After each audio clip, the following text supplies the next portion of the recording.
Bermuda Beaches by Evelyn Merrick. The turquoise waters of Horseshoe Bay lapped at Eleanor Harrington's feet as she stood at the shoreline, allowing the gentle waves to wash over her ankles. The fine pink sand shifted beneath her toes, a sensation both foreign and comforting. 6,000 miles from London and her former life, Eleanor breathed deeply, filling her lungs with the salt-tinged air of Bermuda. 3 months, she whispered to herself. 3 months to forget.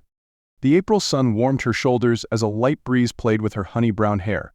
At 32, Eleanor had never imagined she would be starting over, especially not on a small island in the Atlantic. Yet here she was, having accepted a temporary position as a visiting professor of marine biology at the Bermuda Institute of Ocean Sciences. Her escape from London had been hasty, necessary after discovering her fiancé's betrayal just weeks before their wedding. The memory still stung, but the pain had dulled somewhat since her arrival on the island 2 weeks ago. Perhaps it was the constant symphony of waves, the brilliant sunshine, or simply the distance. Whatever the reason, Eleanor was grateful. She checked her watch, nearly time for her afternoon lecture. With reluctance, she turned from the shoreline and made her way back to where she had left her sandals and bag. As she slipped on her footwear, she noticed a man kneeling in the sand several yards away, intently photographing something at the water's edge. His concentration was so complete that he seemed unaware of anything else around him. Dark curls fell across his forehead as he adjusted his camera angle, and even from a distance, Eleanor could see the definition in his shoulders and arms beneath his light linen shirt. Professional curiosity got the better of her. "Found something interesting?" she called, approaching cautiously so as not to disturb whatever he was documenting. He looked up, momentarily startled, then smiled, a warm, genuine expression that reached his deep-set eyes. "A juvenile parrotfish?" he replied, gesturing toward the shallow water. "Not particularly rare, but this one has unusual coloration." Eleanor knelt beside him, careful to keep a respectful distance. The small fish darted between the rocks, its scales shimmering in a pattern of blues and greens that indeed seemed unique. "You have a good eye," she remarked. "The variations are subtle." "Marcus Duvall," he said, offering his hand. "Local marine photographer and part-time tour guide." "Eleanor Harrington, visiting professor at Bios." His handshake was firm but gentle, his palm rough in a way that spoke of practical work rather than theoretical study. "You're Bermudian?" Marcus laughed, the sound as pleasant as the breeze. "Born and raised. Though I spent a decade away, university in the States, then work in various places. The island always pulls you back eventually." There was something in his manner, a quiet confidence and ease with himself, that Eleanor found immediately appealing. No pretense, no careful posturing like so many of her academic colleagues. "What brings a professor to our shores?" he asked, packing away his camera with practiced movements. "Research opportunity," she replied, the practiced answer coming easily. 3-month fellowship studying coral restoration techniques. Marcus nodded, seeming to accept her explanation without question. "Important work. Our reefs have suffered in recent years." An awkward silence fell between them, the kind that occurs between strangers who have exhausted immediate conversational avenues. Eleanor shouldered her bag, suddenly aware of the time. "I'm actually running late for a lecture," she said. "It was nice meeting you, Marcus." "Likewise, Professor." His eyes squinted at the corners when he smiled. "Perhaps I'll see you around the island. It's smaller than it seems." As Eleanor hurried back to her rented scooter, she found herself hoping his prediction would prove true. 3 days later, Eleanor stood before her class, explaining the intricacies of coral propagation techniques. The small lecture hall held only 20 students, a welcome change from the packed auditoriums in London. Just as she was describing a particularly successful case study from the Great Barrier Reef, the door at the back of the room opened. Marcus Duvall slipped in, offering an apologetic smile as he took a seat in the back row. Eleanor faltered momentarily, surprised by his presence, before regaining her composure and continuing the lecture. Throughout the remainder of the hour, she was acutely aware of his attentive gaze. Unlike some of her students who stared at their devices or out the windows toward the beckoning ocean, Marcus listened with genuine interest, occasionally jotting notes in a small weathered journal. When the class dispersed, he approached her desk as she gathered her materials. "I hope you don't mind my intrusion," he said. "I heard about your lecture series from Dr. Pembroke. I'm documenting reef changes for a conservation project, and your expertise could be valuable." "Professional interest, then?" Eleanor replied, simultaneously relieved and oddly disappointed. "Primarily," he acknowledged with a slight tilt of his head. "Though I admit, I was also curious about the professor I met on the beach." Would you consider continuing this conversation over dinner? There's a small place in St. George's that serves the best wahoo you'll ever taste. Eleanor hesitated. She had come to Bermuda to heal, to focus on her work, not to complicate her life with new entanglements. And yet, just dinner between colleagues, he added, as if sensing her reservation. I promise not to bore you with my entire photographic catalog. His self-deprecating humor broke through her defenses. Well, when you put it that way, how could I refuse the best wahoo on the island? Excellent. Friday at 7. I can pick you up from Bios. As she watched him leave, Eleanor wondered if she had made a mistake. 3 months was both too long and too short a time to start something new. But perhaps dinner between colleagues was all it would be, a pleasant diversion, nothing more. The Wharf restaurant overlooked St. George's Harbor, its open-air terrace providing a panoramic view of boats gently bobbing in the moonlight. Eleanor had dressed with care in a simple blue sundress that complemented her eyes, her hair loose around her shoulders. Marcus waited for her at a corner table, rising as she approached. In tailored linen trousers and a crisp white shirt, he cut a striking figure against the backdrop of twinkling harbor lights. "You found it without trouble?" he asked as he held her chair. "Your directions were perfect." She settled into her seat, appreciating the attentiveness of the gesture without reading too much into it. Their conversation flowed easily, beginning with professional matters, the state of Bermuda's reefs, her research in coral restoration, his documentation of environmental changes around the island, before drifting toward more personal topics. "What made you choose marine biology?" Marcus asked as they savored their wahoo, which had indeed lived up to his promise. Eleanor considered the question. Most people expected a story about childhood fascination with sea creatures or influential nature documentaries. The truth was more complex. "My father was in the Royal Navy," she explained, swirling her wine gently. "We moved constantly, but the one constant was always the sea. Different coasts, different waters, but always the sea. I suppose I wanted to understand the one thing that remained consistent in my life." Marcus nodded, his expression thoughtful. "And now you protect it." "I try," she agreed. "What about you?" "Born into a family of photographers." He laughed, the sound melding with the soft jazz playing in the background. "Quite the opposite. My father is a banker. Very practical, very traditional. Photography was considered a hobby at best, a distraction at worst. Yet here you are." "Here I am," he agreed. "After university, I took what was supposed to be a year off before law school. That year turned into 5 years of traveling and documenting marine ecosystems. When I finally returned to Bermuda, my father had accepted that his son would never wear a suit to work. Unless it's a wetsuit," Eleanor quipped. Marcus's laughter rang out again. "Precisely." As the evening progressed, Eleanor found herself increasingly drawn to this man who spoke with such passion about his island home. His knowledge was deep but worn lightly, his humor subtle but genuine. By the time they shared a dessert of rum cake with locally made ice cream, she had nearly forgotten her resolution to keep emotional distance. After dinner, they walked along the moonlit streets of St. George's, the oldest town on the island. The colonial architecture glowed softly under the streetlights as Marcus shared stories of growing up in Bermuda, pointing out places from his childhood. "This island seems to have shaped you completely," Eleanor observed as they paused near the old St. Peter's Church. "It has," he acknowledged. "But the years away were just as important. You need distance sometimes to truly appreciate what you have." The words resonated with Eleanor's own situation in ways he couldn't have intended. Distance had already provided clarity about her broken engagement. Perhaps it would eventually bring perspective on other aspects of her life as well. When Marcus drove her back to her small rented cottage near the Institute, the air between them had changed, charged with possibilities neither had explicitly acknowledged. "Thank you for a lovely evening," she said as they stood by his car. "The pleasure was mine." He hesitated, then added, "I'm leading a small expedition to North Rock Reef on Sunday. Nothing strenuous, just some photography and basic monitoring. You'd be welcome to join us if you're free."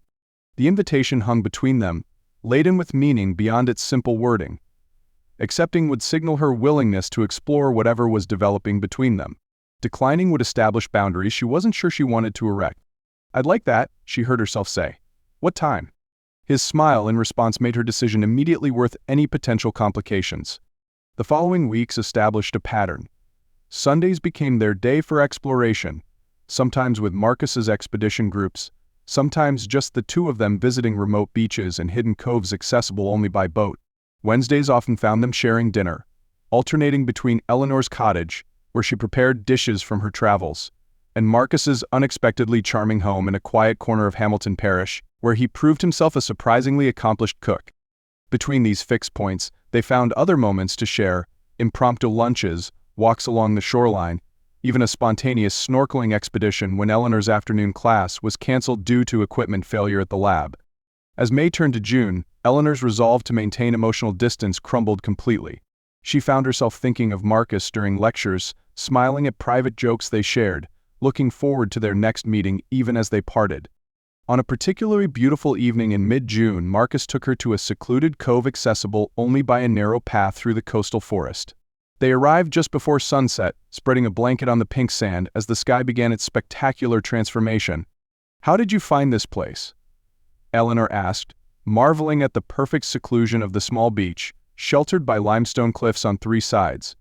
"My grandfather brought me here when I was a boy," Marcus replied, unpacking a simple picnic of cheese, fruit, and local bread. "It was his secret fishing spot. He made me promise never to bring anyone here." A pause. Then, "This is the first time I've broken that promise." The significance of his admission wasn't lost on Eleanor.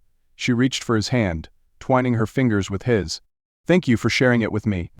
As the sun sank toward the horizon, painting the sky in impossible shades of orange and pink, Marcus turned to face her fully.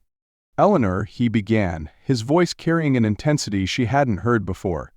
"These past weeks have been," he trailed off, seeming to search for adequate words. "I know," she said softly. "You're leaving in less than a month," he continued. "And I find myself dreading that day more than I can express." The reminder of her impending departure settled heavily between them. Eleanor had been avoiding thoughts of her return to London, focusing instead on the immediate pleasure of their time together. But reality couldn't be postponed indefinitely. "Marcus, He gently pressed a finger to her lips. "Please, let me finish. I'm not asking for promises or commitments. I know you have your life in London, your career, your plans. I'm simply telling you that meeting you has changed something in me. And whatever happens when July ends, I'll be grateful for that." Eleanor felt tears well up in the corners of her eyes. His honesty, his willingness to acknowledge both their connection and its potential impermanence, touched her deeply. "I came to Bermuda to heal," she admitted, the first time she'd spoken the truth aloud since arriving. "My fiancé found him with another woman, 6 weeks before our wedding." Understanding dawned in Marcus's eyes. "I'm sorry." "Don't be," she said, surprised to find the words were genuine. "If it hadn't happened, I wouldn't be here now, with you." The sunset cast a golden glow across his features as he leaned forward, his intention clear. Eleanor met him halfway, their lips meeting in a kiss that felt simultaneously like a beginning and an acknowledgement of their limited time. When they finally parted, the first stars were appearing in the darkening sky above them. Neither spoke for several minutes, content to exist in the moment, shoulders touching as they watched night claim the horizon. "What would it take?" Marcus finally asked, his voice barely audible above the gentle surging of the waves, "for you to consider staying? Or coming back?" The question hung in the air between them, weighty with possibility. "I don't know," Eleanor answered honestly. "My position in London is secure. My research, my colleagues, my entire professional life is there." "And your personal life?" She considered this. "Scattered. Friends, yes, but family all over, my father in Portsmouth, my sister in Edinburgh. No real roots, I suppose? Could you put down roots elsewhere? Here, perhaps?" Instead of answering directly, Eleanor asked, "Why did you come back? After all your travels, all the places you've seen, why return to Bermuda?" Marcus was silent for a long moment, gathering his thoughts. "When I was traveling, documenting reefs in Australia, Thailand, the Maldives, I saw wonders I could never have imagined.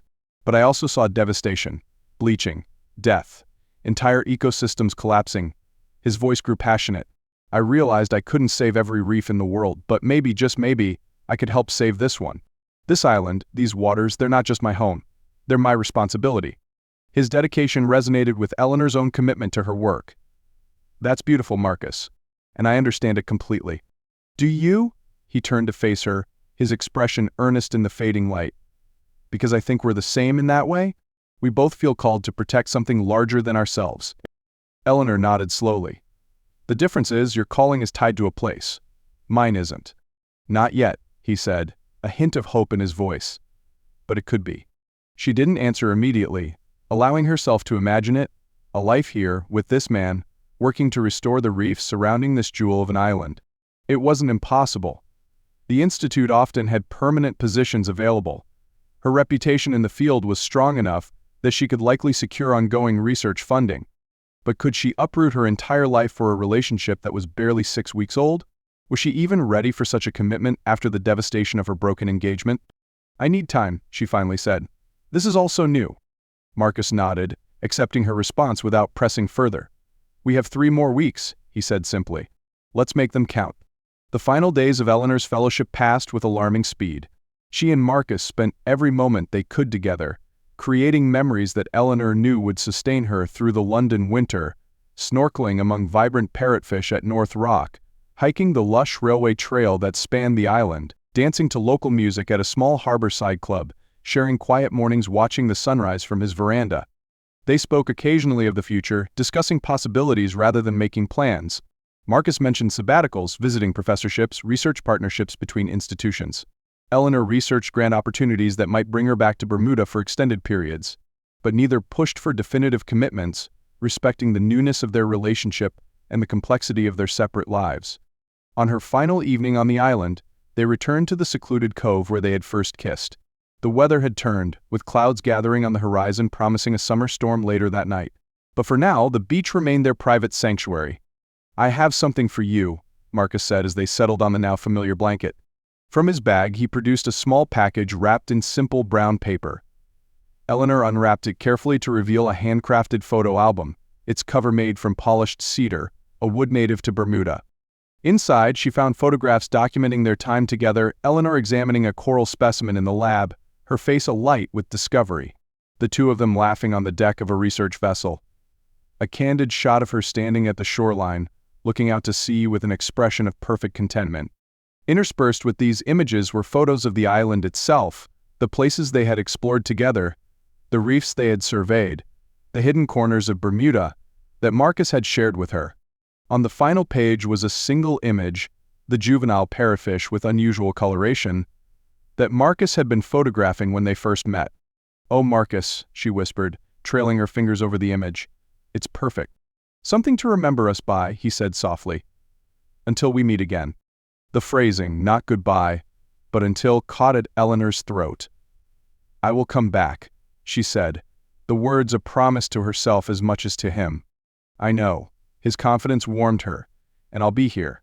Their kiss was bittersweet, laden with the knowledge of their imminent separation yet illuminated by the possibility of reunion.